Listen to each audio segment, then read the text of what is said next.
Our scripture for today is Daniel chapter 7, beginning in verse 9. So if you want to turn in your Bibles to Daniel chapter 7.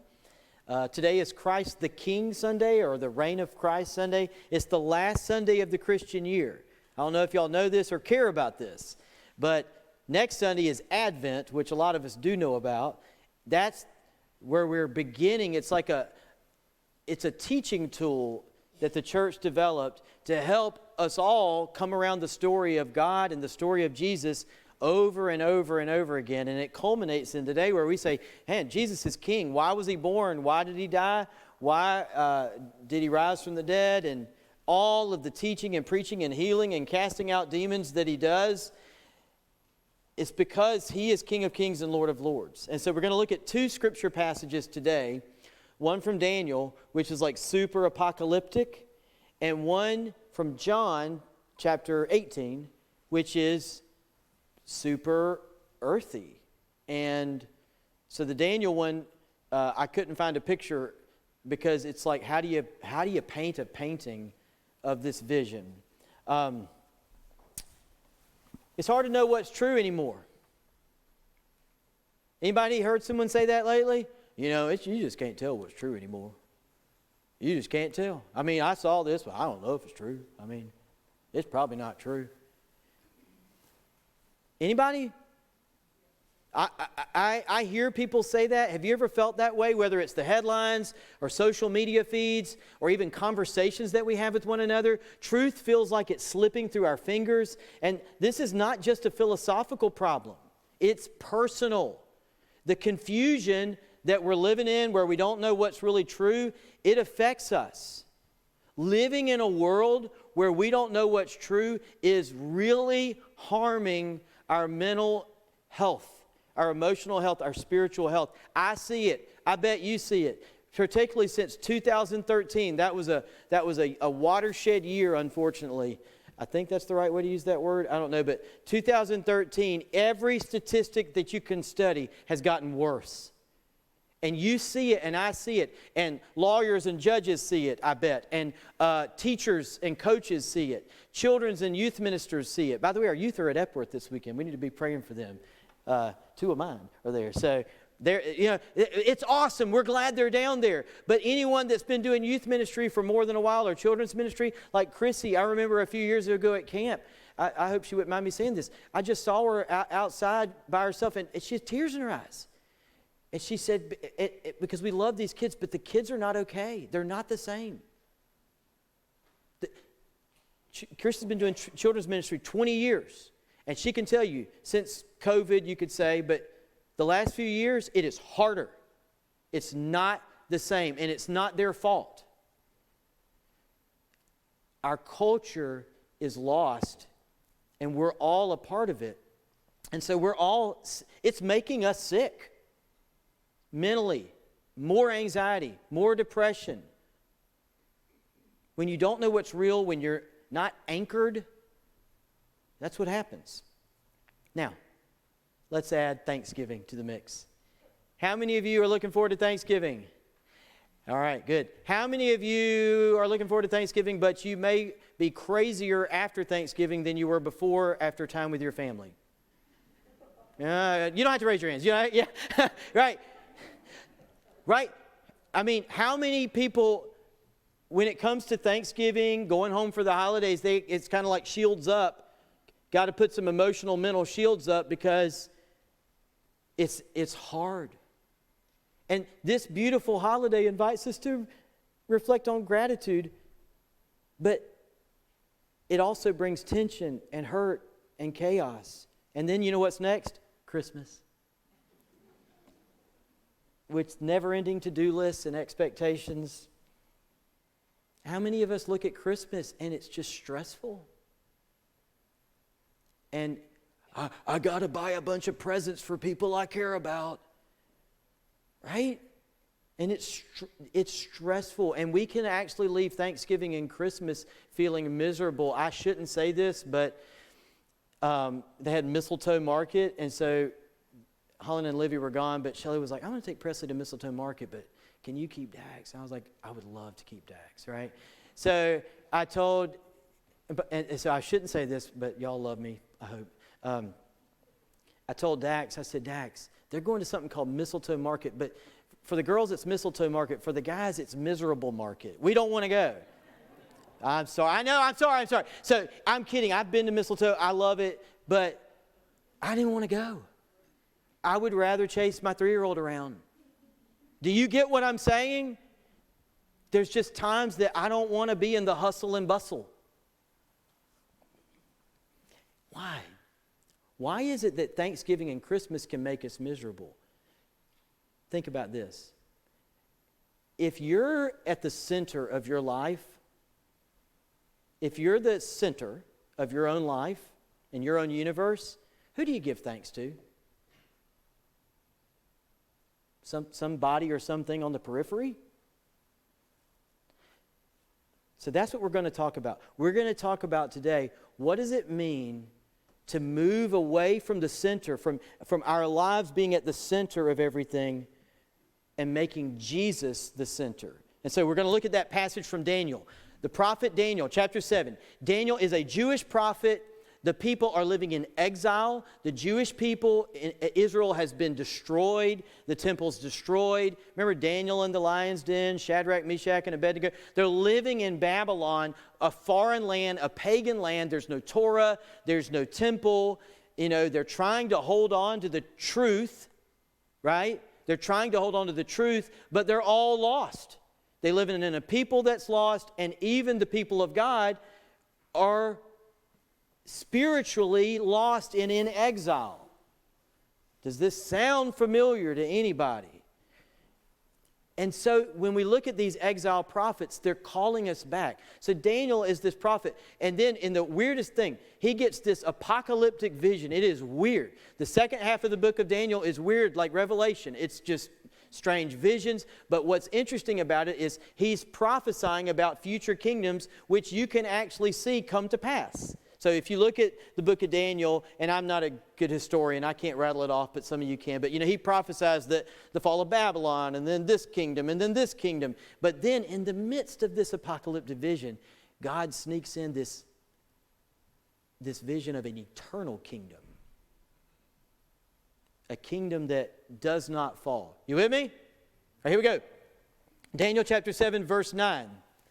As I looked, thrones were set in place, and the Ancient of Days took his seat. Ancient of Days is a pretty cool way of saying God. That's the name of God. The Ancient of Days took his seat. His clothing was as white as snow. Try to picture this. His clothing was as white as snow. The hair of his head was white like wool. His throne was flaming with fire, and its wheels were all ablaze. A river of fire was flowing, coming out from before him. Thousands upon thousands attended him. 10,000 times 10,000 stood before him. The court was seated, and the books were opened. What books? Judgment books. Can you picture this? It's weird. I look for images online to try to find some artistic rendering, but they're all terrible. Because you can't capture this. It's metaphor. It's white. It's like wool. His hair is like, or his clothing's like snow. His hair's like wool. His throne's fire, and it's got wheels of fire, and there's a river of fire, and thousands are attending him. So he's pulling back the camera lens, right? And he's seeing that there's one throne. Well, it says thrones, but there's one seated on the throne, the Ancient of Days, and then there's thousands attending him. And then it goes out. 10,000 times 10,000. This is a very Jewish Hebrew way of saying a lot.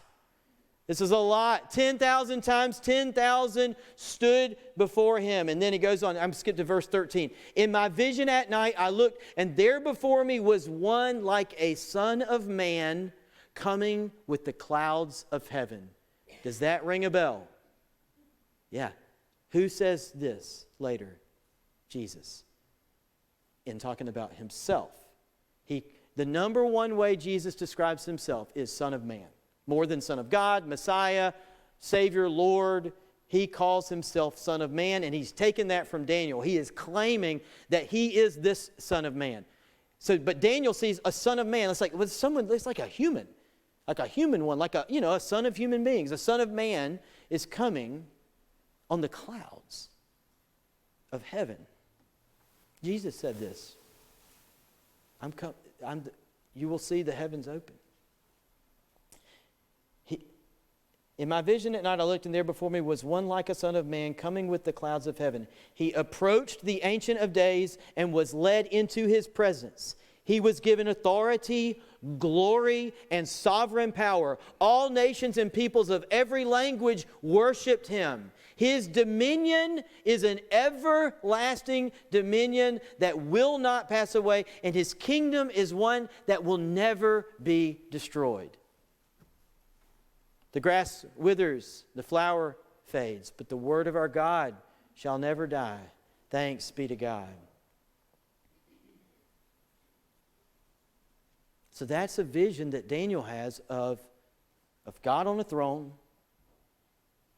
of the Son of Man, who we know is Jesus, the Son of Man coming on the clouds of heaven and receiving glory, authority, dominion, and Daniel says it's everlasting. It'll never pass away. So we get this view of Jesus as king from a cosmic, otherworldly, heavenly perspective. Now fast forward a few hundred years, and the Jewish people are back home, but they're still living in exile, if that makes sense. Because they have the temple, sort of. They've rebuilt the temple, but Caesar's in charge. The Roman soldiers are managing the land and overseeing everything. They're occupied. They're oppressed, even though they're at home. And there's a leader of Israel who's the Roman Empire would have little puppet governors that they would set up. And so this guy's name was Pontius Pilate. You ever heard of him? Did you hear about? Never mind, that's dumb. All right, so isn't it? Anybody remember saying his name today? Yeah, only two names show up in the creed: Mary and Pilate. He makes the creed. Wow. He had a role to play. So he oversees and allows the execution of Jesus, the Son of Man, the Son of God. And so what's weird is we're going to look at Jesus as king now from the very human perspective. You got that picture, the next one? Yeah. So this is an artistic rendering of Jesus before Pontius Pilate. Hear these words from John 18, verse 33. Pilate then went back inside the palace, summoned Jesus, and asked him, "Are you the king of the Jews?" "Is that your own idea?" Jesus asked. "Or did others talk to you about me?" So the Jewish leaders who were trying to stop Jesus' ministry had a trial and convicted him and sentenced him to death, but they don't have the power to do that. So now they brought him to the Roman governor, Pilate, to basically get him executed. And so that's why he's here. And so he's being told, well, this man claims he's the king of the Jews. So Pilate goes, "Are you the king of the Jews?" And here's Jesus' answer. "Is that your idea, or did somebody talk about me?" Any counselors in the room, any attorneys go, "A witness, we have not prepared the witness for this question." Like, that is not what you should say when you're on trial. "Are you the king of the Jews? Is that your idea?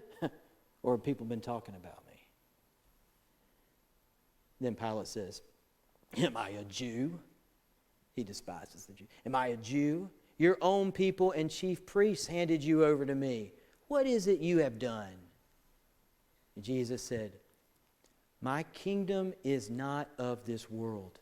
If it were, my servants would fight to prevent my arrest by the Jewish leaders. But now my kingdom is from another place." "You are a king then," said Pilate. Jesus answered, "You say that I am a king. In fact, the very reason I was born and came into the world is to testify to the truth. Everyone on the side of truth listens to me." What's he say right after that? Anybody know? What's Pilate say? What is truth? What is truth? The Word of God for the people of God. Thanks be to God. Isn't it interesting? Oh, I don't know. It's hard to know what's true anymore. It's not new. Yeah, I think it's really bad right now. I think we are very unmoored from truth. But Jesus, when he's talking about his kingship, he says, I came to show the truth. Everyone who listens to the truth hears my voice. And Pilate's answer, what is truth? This is a picture called, I'm not good at Latin, but I think it's pronounced Ecce Homo. It means behold the man. There are many different artists in history that do a behold the man. So this is when Pilate brings Jesus out to the crowd and he says, behold the man. So this is by Andrea Mantegna, an Italian Renaissance painter from the 15th century. Imagine that, 600 years old, this painting. His works were highly sought after by patrons for their realism, dramatic intensity, and intellectual depth. You can't see it probably. It's online for free. I mean, you can look it up. But there's a rope around his neck. He's being led like an animal. He's got a crown of thorns on his head. He's actually got red marks. It's hard to see, but he's got red marks from where he's been whipped. And to me, his eyes are just so powerful in his face. He looks tired. He looks bone tired. He looks spiritually tired. And yet, listen to how he talks to Pilate. He's not tired. Like, Pilate thinks he has power. And actually, Jesus made Pilate. Like, he's actually looking at one of the agents of creation. Like, whoa. And Pilate says, I have the power to kill you or set you free. And, no, actually, the one that's tied up and beaten and bloodied and about to die, yes, he has actually the real power.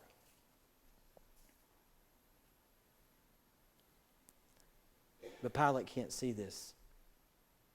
What is truth? It's not a new problem. Anybody ever heard of Ptolemy? Next slide.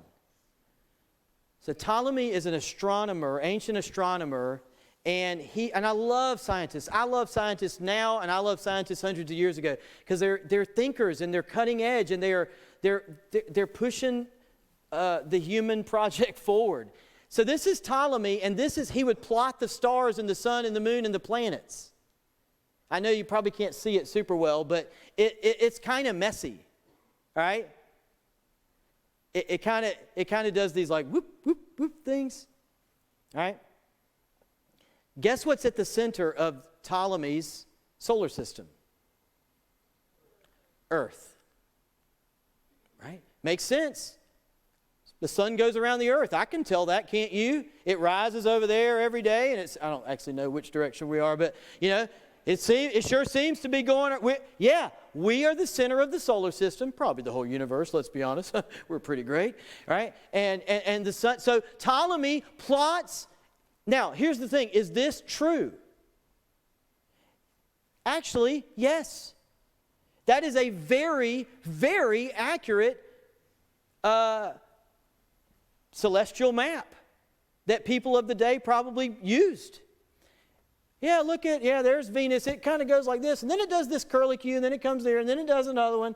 Why does it do that? Well, we don't really know, but that's what it does. That's what it does over and over again.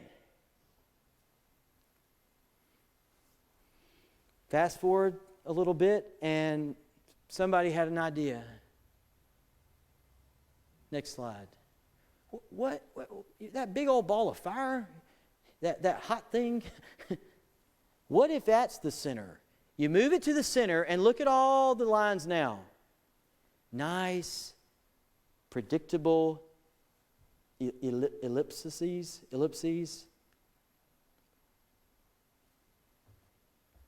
Now, which one of those is true? Well, they both are. I have my truth. You have your truth. But wouldn't you agree that when you move the sun to the center, it's more helpful? It's, to me, it feels truer.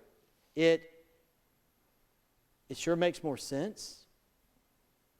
It brings clarity where the other one brings a little bit of confusion. Many of you in this room, the truth is, if we could look at your life, you're drawing an orbital map of you, and you are at the center.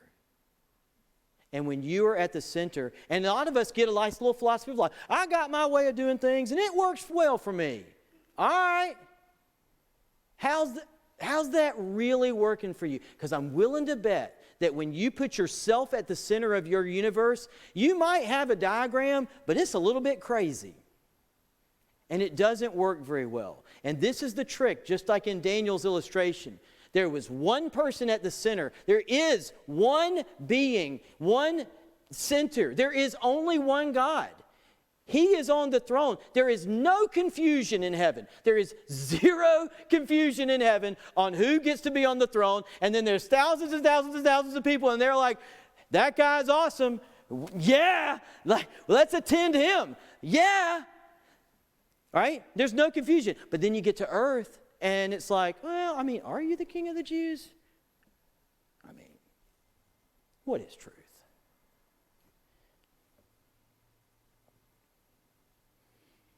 When we make ourselves the center, we can't truly experience gratitude. How many of you, Thanksgiving, what happens? We run around self-centered all week long. We're going crazy. We're mad, like Martha. And then we all sit down at the table and say, let's pray. Let's pretend like Jesus is at the center of our family, even though we don't live like it at all. Are you tracking with this? I'm not trying to make anybody feel bad, but what I'm trying to demonstrate is it any wonder that it's hard for us to feel gratitude when we're self-centered in the extreme, and then we try to force a little bit of, we need to honor God. Do you hear how much God seems like He's just orbiting us in this scenario? It doesn't work. Go back to Jesus, and then we're gonna sing. This is just an image. This is just pixels of light representing a painting that one man did hundreds of years ago. But you know what? I like it, and it helps me. If you want to have peace and gratitude, and if it's like a Rubik's Cube, you get all messy, I cannot solve those things. I can't. If you feel like your life is a bungled up Rubik's Cube, I dare you to try Jesus. Make Him the center of your life. Orient around Him instead of trying to get Him to orient around you. Try it. But it's the only thing. It's King of Kings and Lord of Lords. It's not like sorta. He is large and in charge. He is your maker. He is your sustainer. He is your redeemer. He is all in all, Alpha and Omega. And so I'm going to close with this poem from the middle of the Bible, Psalm 93. And then we're going to sing a hymn and go, okay? But I want to invite you, as you hear this psalm, to make Jesus your King, to let Him be who He actually is. Let Him. Isn't it funny? Well, I'm going to let Jesus be King. Listen to this from Psalm 93. The Lord reigns. He is robed in majesty. The Lord is robed in majesty and armed with strength.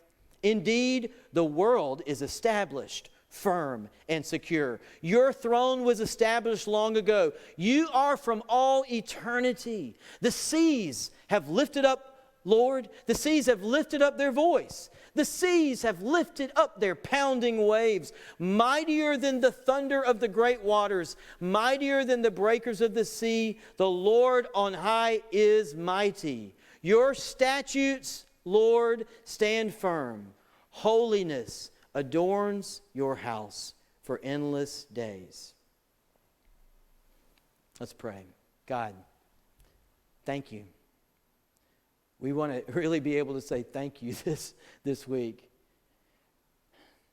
I pray for there. I know it has to be people here today and watching online that the truth is they have made themselves the center or perhaps something else. And right now, the only thing we need to do and the only thing we must do, we must repent, humbly fall on our knees and say, God, you are King, you are Lord. I want to orbit you. I want you to be the center. Not just on Thanksgiving, but in this moment and the next, until the day I die and meet you face to face. In Jesus' name, everybody said, amen. Let's sing.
The grace of the Lord Jesus Christ, the love of God, the fellowship of the Holy Spirit be with us all now and forever. Amen.